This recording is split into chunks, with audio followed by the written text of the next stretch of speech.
You know, before everything fell apart, before lawyers and wills and ugly truths came crawling out, life felt steady. Not perfect, but steady. My mom had this way of making even the dullest days feel warm. She was soft in her manner, sharp in her humor, and she carried this quiet kind of strength that always made me feel safe. Our mornings together were like little rituals. She'd hum while making her coffee, the same tune every day, something from her childhood that I never recognized but always felt comforting. The smell of it would fill the kitchen, strong, earthy, the kind of scent that makes you want to sit down and just be present. She'd push a mug toward me, even though I didn't drink coffee, just because she wanted me to sit with her for those 10 minutes before the world got busy. That was her way of keeping me close. And then there was him. My stepfather. Always there, but never really there. He wasn't cruel, not exactly. He was polite in that distant, rehearsed way, like he was reading from a script of how stepfathers are supposed to behave.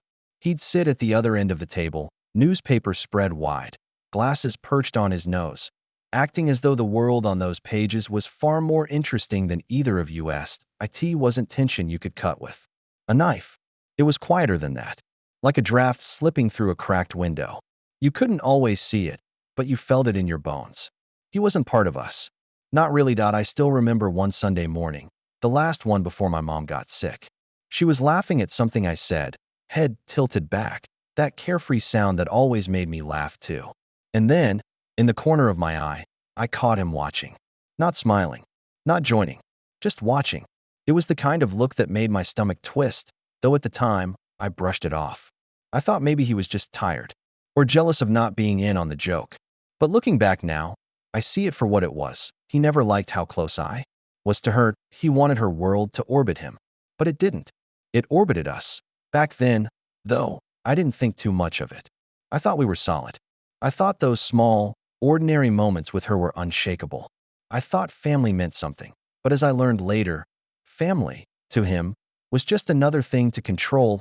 If I had to describe my relationship with my stepfather in one word, it would be competitive. Which is strange, right?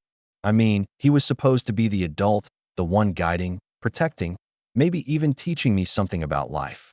But with him, it always felt like we were playing some invisible game, one I didn't agree to, but somehow kept being dragged into. It was in the little things. Like, if I came home with good grades, he'd smirk and say, well, books are one thing, but real life's a different story. Almost like he couldn't just let me have that moment of pride with my mom. Or when she'd ask me to help with something around the house, and I did it, he'd find a reason to criticize. That's not how your mom likes it done.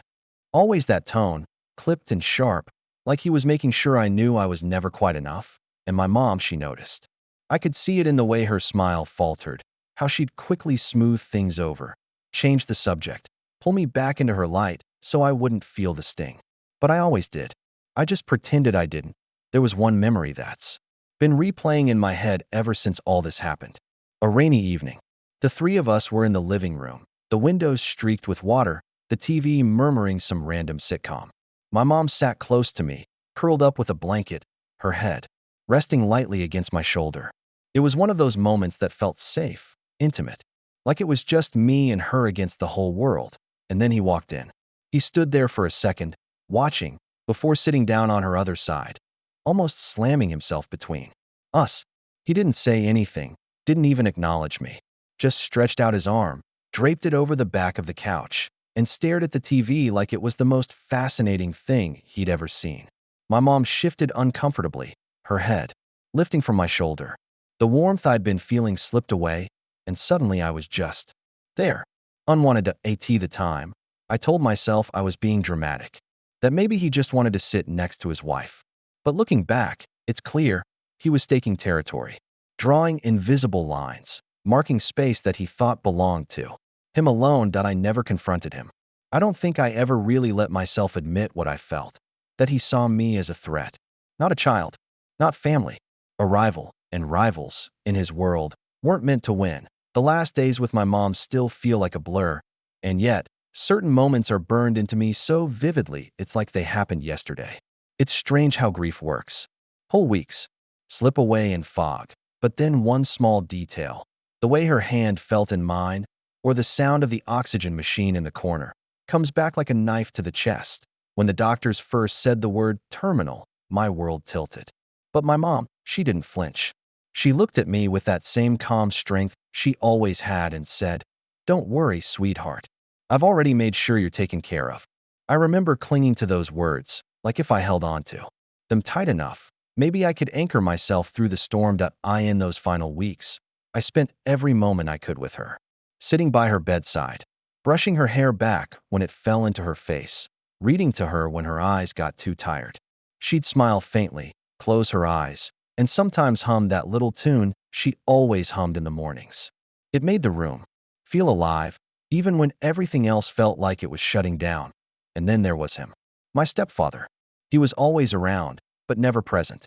He'd hover at the edges, pacing with his phone, sighing loudly, as if the weight of her illness was heavier on him than on anyone else. Sometimes, I caught him looking at her with a strange frustration, like he was already tired of the situation, like he just wanted it over. There was one night I'll never forget. The hospital room was dim, the rain tapping against the window, like it was trying to get in. I sat holding her hand, whispering memories back to her. Childhood trips, the time we got caught in the supermarket during a blackout and laughed until our stomachs hurt. She smiled weakly, squeezed my hand, and whispered, "Promise me you'll keep laughing, even when I'm not here." My throat tightened so badly I could barely answer, but I nodded. I promised. Out of the corner of my eye, I saw my stepfather, leaning against the doorframe, arms crossed, expression blank. He didn't say anything. He didn't come closer. He just stood there, watching. And in that moment, it hit me, the difference between him and her. She gave love like it was endless. He held it back like it was some rare resource he didn't want to waste. When she finally passed, it felt like the whole world went quiet. No humming, no laughter, just silence. But her promise lingered, echoing in my head. "I've made sure you're taken care of." At the time, I thought she meant financially. But later, I realized she'd given me something even more valuable, proof that real love doesn't fade, not even in the face of death. The day of the will reading felt heavier than any funeral. Don't get me wrong, losing her broke me. But this was the day everything she'd whispered to me, every quiet promise, was going to be tested. Asterisk I. Remember waking up that morning with my chest tight, as if someone had pressed a weight onto me overnight. The sky outside was overcast, a dull gray that seemed almost too fitting. I put on the only black blazer I owned, one my mom had bought me years ago just in case I needed something professional. Funny how she always seemed to know. The lawyer's office was colder than I expected. Not just the air conditioning, but the way the walls felt sterile, the smell of old carpet and paper. I sat in a stiff leather chair that squeaked every time I shifted, and my hands wouldn't stop fidgeting. I kept rubbing my thumb over the crease in my palm, like somehow I could ground myself by focusing on something so small. And then he walked in. My stepfather. Perfectly pressed suit, polished shoes, hair combed back like he was walking into a business meeting. He carried himself with this smug ease, like the ending had already been written and he was just there to collect what was his. He gave me the kind of nod you'd give a stranger on the street, cold, detached, before taking a seat across from me. The lawyer shuffled papers at his desk, the sound of them dragging against each other filling the silence. I could hear the clock on the wall ticking louder with each second, like it was mocking me. Inside, I was unraveling. My heartbeat was so loud I was sure they could hear it. I kept thinking of my mom, of her words, "Don't worry, sweetheart. I've made sure you're taken care of." And I clung to that, even as fear crept in. What if I was wrong? What if she hadn't had enough time? What if he'd managed to twist things in his favor? I glanced at him, my stepfather. He leaned back in his chair, legs crossed, lips curled ever so slightly into a smirk. He tapped his fingers on the armrest, as if he already knew what the papers would say. As if he was waiting for the lawyer to confirm his victory. That I swallowed hard, forcing myself to sit straighter. My hands itched to ball into fists, but I pressed them flat against my knees instead. I wasn't going to give him the satisfaction of seeing me crack. The lawyer finally cleared his throat, his glasses slipping slightly down his nose. He looked at both of us, then at the sealed envelope in his hands. For a moment, the world seemed to hold its breath, and that's when I realized this wasn't just about money or property. This was about her last word. Her voice, speaking from beyond the silence. And whether or not he liked it, we were both about to hear it. The lawyer hadn't even unfolded the will yet, and already my stepfather was performing. That's what it felt like, a performance. He leaned forward, elbows resting on the desk like he was casually catching up with an old friend. His voice came smooth, controlled, rehearsed. "I think we both know how this will go," he said, not even looking at me, but at the lawyer. "She and I built a life together. The house, the accounts, everything. Naturally, it should all be handled by me. Naturally." That word burned. Like my mom's entire existence, her choices, her love, her bond with me, was just a technicality he could sweep under the rug. I sat there, my jaw tight, fighting the urge to cut him off. But the lawyer raised an eyebrow, didn't say a word, just kept sorting papers with that maddening calmness only lawyers seem to have. My stepfather took that silence as agreement. Of course he did. He smirked, crossed his legs, and went on. "She always wanted stability," he said, his tone dripping with authority. "And she knew I was the one who could provide that. I took care of her. I made sure she had everything she needed. And I'll continue to take care of what's left. That's what she wanted." Every sentence made my skin crawl. Because I knew my mom. She never spoke like that. Stability wasn't her language. Love was. Trust was. She didn't measure her life in bank accounts or property lines. But he twisted it, shaping her memory into something that fit his narrative, his hunger for control. That I found myself staring at his hands. The way he gestured as though he were closing a deal. Confident, arrogant, completely sure of himself. And under it all, I felt this cold wave of realization. He truly believed I didn't matter. That I was an accessory to be pushed aside. That a flash of memory cut through. My mom's hand squeezing mine in the hospital, her whisper, "Don't worry, sweetheart." I clung to it like a lifeline. Inside my head, though, my thoughts were sharp, bitter. "Of course you think you've won. You've been waiting for this moment, haven't you? Waiting for her to be gone so you could finally erase me from the picture." I forced myself to stay silent, to let him talk. Because in that silence, I started to realize something. He was overplaying his hand. Every word, every smug declaration. It wasn't confidence. It was desperation dressed up in arrogance. He wanted to get ahead of the will, to rewrite the story before the truth was read aloud. And I almost laughed, right there in that cold office, because he had no idea what was coming. The lawyer finally lifted the envelope, broke the seal, and unfolded the papers with this deliberate slowness that made the air feel even heavier. I swear the sound of the paper crackling was louder than my own breathing.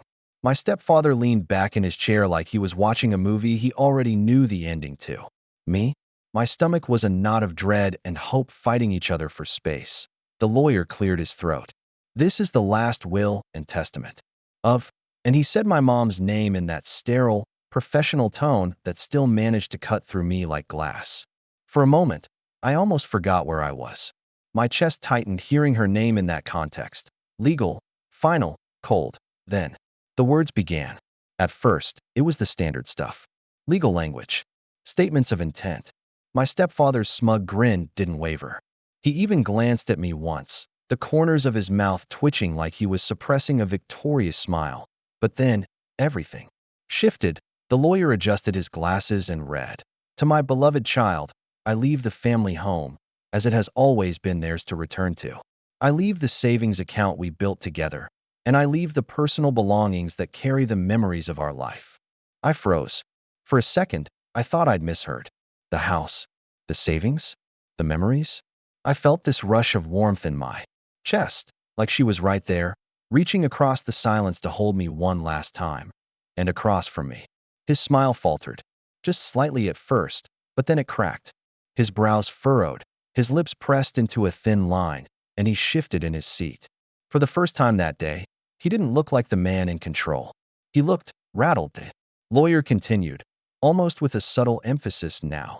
"To my husband, I leave my personal vehicle and a small account for his use." That was it. That was all. The silence afterward was thick. I could hear my own pulse in my ears. My stepfather blinked rapidly, like he was trying to process what had just been said, as though repeating the words in his head might change them. Inside, I felt a swell of emotions so strong I didn't know whether to laugh, cry, or collapse right there in the chair. Relief, gratitude, and this almost guilty joy, because my mom had seen through him. She had made sure he couldn't erase me. She had written me into her legacy with bold strokes he couldn't undo that I risked a glance at him. His jaw was clenched, so tight a vein pulsed in his temple. His hands gripped the armrests of the chair like he needed to hold on to something to keep from exploding. And in that moment, it hit me. The game he thought he was winning had just slipped out of his hands. The silence after the will was read didn't last long. It cracked like glass under pressure. My stepfather snapped upright in his chair, his face flushing red. This is ridiculous, he barked, his voice echoing against the sterile office walls. He slammed his palm down on the desk, hard, enough that the pins rattled in their holder. The calm, controlled man who had walked in minutes ago was gone. In his place was something raw, frantic, and ugly. "She would never do this to me," he shouted, jabbing a finger at the papers like they were forged. I was her husband. I was the one who took care of her. She was confused. She was manipulated. This is fraud. For a moment, I just sat there, frozen. Watching him unravel was like watching a mask shatter. Every ounce of arrogance that had carried him into the room dissolved into desperation. His voice cracked, his hands shook, his words stumbled over themselves. The lawyer, however, remained unshaken. He calmly adjusted his glasses, his tone even as a stone. "Sir, this will was signed, witnessed, and notarized. Everything is in legal order. Your wife was of sound mind when she prepared this document. That only seemed to fuel the fire." My stepfather turned his fury on me. His eyes, sharp and wild, locked onto mine. "This is your doing, isn't it?" he spat. "You poisoned her against me. You filled her head with lies so she'd hand everything over to you. You've always hated me." I felt the heat rise in my chest, but instead of shrinking back, I found myself sitting straighter. For the first time in this whole nightmare, I didn't feel small under his gaze. I felt steady. "I didn't have to poison her against you," I said quietly, my voice cutting through the air. "You did that all on your own." The words surprised even me. They came out calm, almost too calm, but underneath was years of swallowed resentment finally surfacing. His mouth opened and closed, like he wanted to argue but couldn't find the words. The lawyer leaned back in his chair, and I swear I saw the faintest flicker of amusement in his eyes. Not unkind, but like he'd seen this play out 100 times before and already knew how it ended. My stepfather kept ranting, his voice rising and cracking, tossing accusations into the air that didn't land anywhere. Fraud, manipulation, unfair. Over and over, the same desperate cycle. The more he raged, the smaller he looked. And me? I sat there in silence, watching the storm burn itself out, realizing something important. His power only worked when I gave it to him. And in that office, with the truth laid bare on paper, he had nothing left. For a few long minutes, his rant just kept spiraling. Accusations, half-formed threats, even a bizarre attempt at guilt-tripping. He slammed the desk again. He paced the room. He pointed at me like I was some criminal who needed convicting. It should have been terrifying. A part of me, the younger version of me who grew up under his shadow, still flinched at the volume, at the raw anger in his voice. But then something shifted. The lawyer, cool as ice, finally raised a hand and said, "That's enough. The will is final. You can yell as much as you'd like, but nothing you say will change what your wife put into writing." His tone wasn't even harsh, just matter of fact. Clinical, like he was swatting away a child's tantrum. And for some reason, that broke me. Not in the way you'd think, not into tears, not into fear, but into this quiet, bubbling laugh that slipped out before I could stop it. At first, it was just a little chuckle under my breath, the kind you try to swallow back because you know it's inappropriate. But then I glanced at the lawyer, and I caught it. The faintest smirk tugging at the corner of his mouth. That was it. The damn crack that I let out a laugh. A real one. Not forced, not sarcastic, genuine. And it felt so strange, because I hadn't really laughed since before my mom got sick. But here it was, spilling out of me, filling the cold office. With a sound that was equal parts absurd and liberating. That my stepfather whipped around to stare at me, his face twisted in disbelief. That only made it worse. I laughed harder. The kind of laugh that comes from exhaustion, from grief, from finally realizing the monster you feared all these years isn't a monster at all. just a bitter man who can't control the story anymore. The lawyer chuckled too, shaking his head slightly as if to say, I've seen this play out 100 times, and it never stops being ridiculous. And in that moment, I felt lighter, almost free. The sound of my own laughter echoed against the walls, cutting through the heaviness that had been choking me for weeks. It wasn't just about mocking him. It was about reclaiming something. Reclaiming my voice, my strength, my ability to laugh even when life tried to silence me. That my stepfather stood there, red-faced and trembling, utterly powerless against the simplest weapon of all, the fact that he wasn't being taken seriously anymore. His anger lost its teeth. His control dissolved. And me? For the first time since losing her, I felt like my mom's words had come true. I was taken care of. When it was finally over, the office felt like a battlefield that had gone silent. Papers, neatly stacked again, chairs pushed back into place, but the air still buzzing with the residue of everything that had just exploded. My stepfather stormed out first, his shoes clicking hard against the floor, his muttering echoing down the hallway until the door slammed shut behind him. The sound was final, sharp, like punctuation on the whole ugly scene. And then it was just me. Me and the lawyer, and this heavy stillness. He looked at me over the rim of his glasses, that faint trace of a smile still there, but softer now. Almost sympathetic. He didn't say much, just slid the papers into a folder and handed them to me with a simple, "Your mother was very clear about her wishes." I nodded, my throat too tight to answer. For a second, I thought I was going to cry right there in front of a stranger. But instead, I tucked the folder under my arm and managed a small, shaky smile. When I stepped outside, the air hit me like a shock. It was warmer than I expected, the kind of late afternoon sun that breaks through after a storm. People walked past me on the sidewalk, laughing, carrying coffee, talking into phones, their lives still spinning normally, completely unaware of the small war I'd just survived in that office. I stood there for a while, just breathing, in and out. For the first time in weeks, I didn't feel like I was drowning. I thought about him, my stepfather. About the way his face had crumpled when the will was read, how quickly the arrogance melted into rage. And in that moment, I realized something that surprised me. I didn't feel sorry for him, not even a little. He'd never understood family, never understood love. To him, everything was about control, about possession. And love, the kind my mom gave so freely, had always been something he couldn't buy, couldn't demand, couldn't twist into obedience. That was why he hated me. Not because I was her child, but because I was proof that love could exist without him at the center of it. As I started walking down the street, the folder pressed against my side. I felt a strange sense of distance. Not just from him, but from the whole weight of it all.